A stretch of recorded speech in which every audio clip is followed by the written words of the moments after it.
Rise and Grind DMV. Happy Sunday. We are waking up to overcast skies across the region, but we are going to be tracking peaks of sunshine, and we're also going to be holding on to a few storms. So keep it here. We'll have a full breakdown of that forecast up next. This morning on DC News Now, more opposition to the increase in law enforcement in the district. What people tell us about National Guardsmen on our street. A Virginia school district standing firm as they refuse to align with the Department of Education's Title IX policy. We've got all the coverage of the fallout. And celebrating a go-go legend, the district is busting loose on Chuck Brown Day. You're watching the station covering all of the DMV. This is DC News Now. All right, good Sunday morning, everyone. Thank you so much for joining us on DC News Now. The time now, 8 a.m. Let's take a live look outside right now, see how everything's looking this morning. Hey, Hagerstown, good morning to you all. Sleepy streets there. No one really out and about buzzing around, Brittany. But yeah. You know what? It's early. I mean, people are just having a lazy Sunday, I hope. Hopefully at home watching us and getting their news. Today, we've got kind of a hot one in store. Hot, soupy Sunday? Sticky Sunday. I mean, it's just going to be a typical summer day because not only are we dealing with the heat and humid conditions, we're also going to be tracking storms later on today. And I know a few kids, they will be going back to school this week. So what a way. Yeah, right? Send them back. I can't believe it. What a way to spend the last day of their summer vacation. Really feeling like summer out there. Satellite and radar showing you the overall setup. We are holding on to mostly cloudy skies at this hour, and then as we head through the day today, we're going to be keeping a close eye out on a cold front right now that's making its way across our northern states out towards New York as well as Pennsylvania. They are already starting to see some of those storms begin to bubble up. That cold front will dive into our area this evening, sparking up storms in our region. Now, temperature wise, it is already warm. We're starting to see more 70s across the area, 77 currently in DC, 74 as you head over there to Hagerstown. You're sitting at 74 degrees as well there in Fredericksburg, Virginia. So keep it here. We'll talk about the warmth and what to expect, Haley, coming up.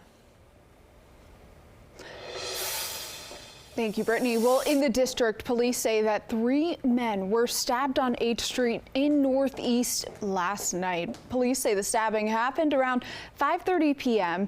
at H and 9th Streets. There, 3 men were found. They were suffering from non-life-threatening stab wounds. A suspect was taken into custody shortly after.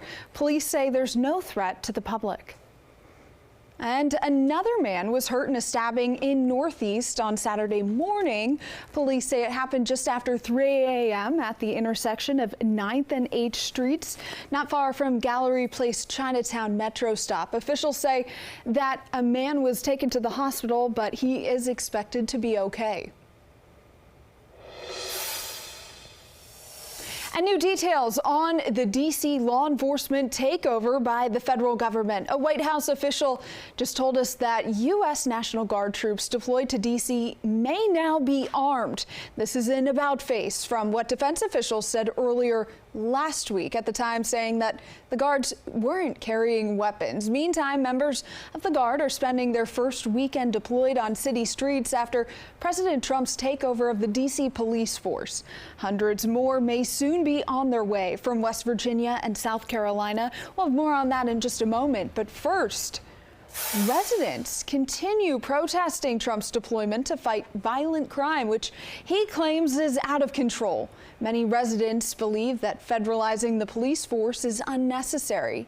So what have these guardsmen done here since hitting the streets? In a report, we learned from the Joint Task Force out of the D.C. Armory that a federal officer served as a medic to help someone yesterday. And then on Friday, a guardsman assisted U.S. Park Police after someone assaulted an officer. And then on Thursday, a guardsman supported Amtrak police in making an arrest.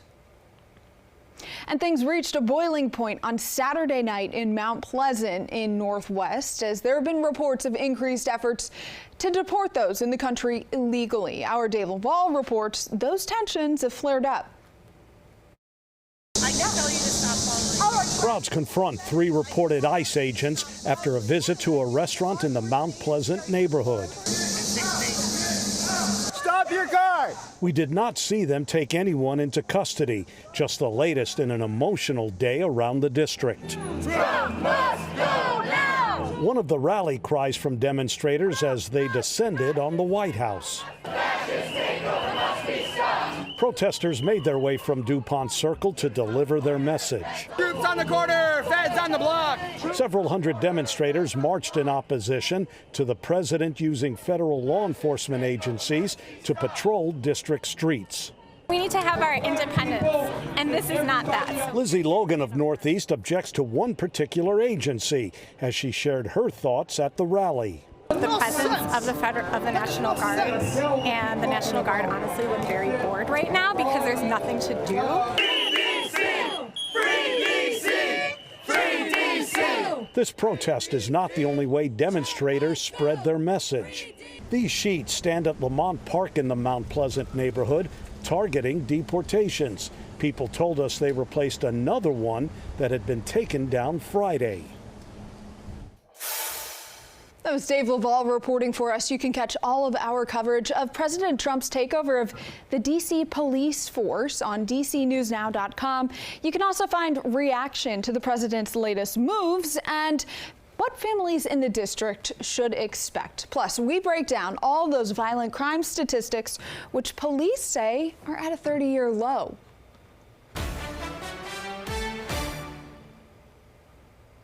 Well, DC News Now is your local election headquarters, and ranked choice voting is coming to Northern Virginia for key Arlington County board positions.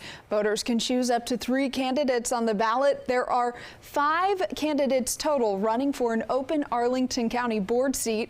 And the other elections on the ballot will go the traditional voting format. You can learn more about ranked choice voting at a community forum on September 10th.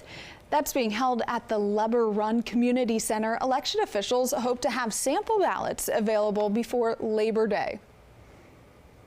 And good news for Virginians. A new teen mental health facility is set to open up in Northern Virginia.